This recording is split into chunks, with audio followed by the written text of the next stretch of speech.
Assalamualaikum warahmatullahi wabarakatuh. Sahabat indahnya Ramadan, saya Rini Marestiani.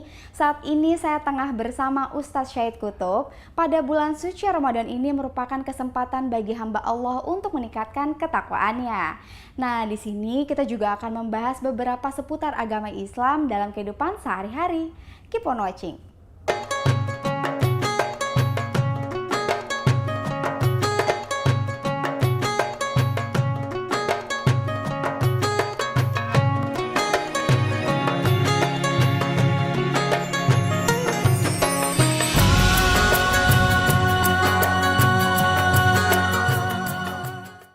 Assalamualaikum Ustadz. Waalaikumsalam warahmatullahi wabarakatuh. Gimana kabarnya Ustadz hari ini? Alhamdulillah. Alhamdulillah baik. Ustadz, jadi saya udah mengumpulkan pertanyaan dari beberapa sahabat indahnya Ramadan nih seputar agama Islam dalam kehidupan sehari-hari, terutama tentang tanda dosa diampuni oleh Allah Subhanahu wa taala.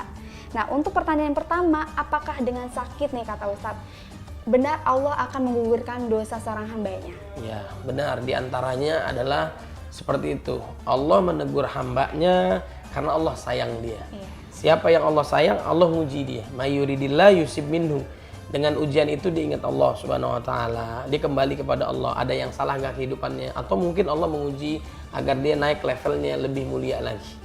Ya, maka supaya dia berkah hidupnya, lancar, masalahnya dihilangkan oleh Allah Subhanahu wa taala, maka dekatkan diri kepada Allah Subhanahu wa taala. Ya.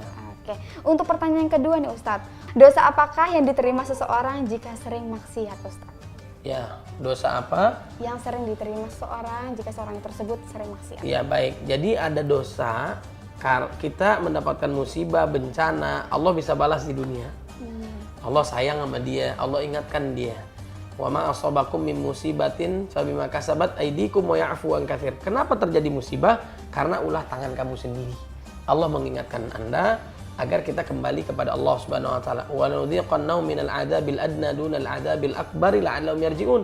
Agar kita kembali kepada Allah. Ya Allah, kok begini, hidup saya susah, penuh dengan ujian. Nah, kita kembali kepada Allah Subhanahu wa taala. Ada juga orang yang melakukan dosa tapi Allah biarkan. Nggak disiksa, nggak diberikan peringatan, nggak diuji, nggak dikasih bencana, musibah, azab, nauzubillah min dzalik. Kenapa? Karena dia istidraj. Hidupnya nikmat, dosa, tapi Allah biarkan, nanti di akhirat disiksanya. Itu yang mengerikan, namanya istidraj, diberikan kenikmatan sesaat, maksiat dan dosa, Allah nggak tegur, Allah nggak ingatkan, tapi nanti di neraka langsung disiksa. Nah, ini nauzubillah min dzalik. Ya. Iya. Nah, untuk pertanyaan kedua Ustadz, sebenarnya dosa itu berasal dari mana sih? Ya, jadi saat kita sudah mukallaf namanya terbebani. Kalau sudah akil balik itu udah dinilai oleh Allah Subhanahu wa taala. Kalau belum akil balik, kalau kita melakukan dosa, ya kesalahan misalnya anak-anak itu nggak hitung dosa, namanya masih anak-anak. Kalaupun berbuat baik, kembali buat orang tuanya pahalanya. Namun saat kita sudah balik, itu akan dimintakan pertanggungjawaban sesuai perbuatan kita.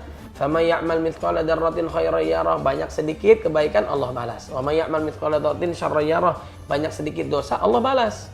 Makanya kalau kita berbuat baik terus istiqomah, Allah lipat gandakan 10 kali lipat, bahkan 700 kali lipat, bahkan tak terhingga kalau orang puasa. Tapi kalau kita berbuat dosa, satu sesuai dengan dosa apa yang kita lakukan. Bahkan kita nggak jadi berbuat dosa, kita istighfar, tobat, Allah ampuni dosa kita, bersih itu hilang.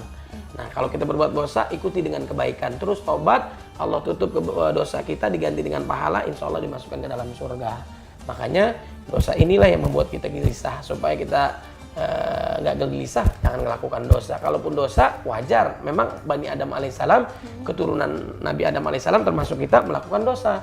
Tapi sebaik-baik orang yang melakukan dosa segera tobat. Kullu Bani Adam khotta'un wa khairul khotta'ina at-tawwabun. Mudah-mudahan tobat kita diterima oleh Allah Subhanahu wa taala. Amin. Jadi kalau misalnya sering melakukan dosa, segera tobat kepada Allah Subhanahu wa taala agar segera diampuni dosa-dosanya. Jangan pernah putus asa. Iya. Jangan pernah putus asa. Oke. Baik, buat para sahabat indah Ramadan, TV One, ya, jangan lupa kalaupun ada permasalahan dalam agama, silahkan komentar di kolom ini di Religi One. Mudah-mudahan mendapatkan solusi yang terbaik, membuat kita semakin berkah dalam hidup, insya Allah.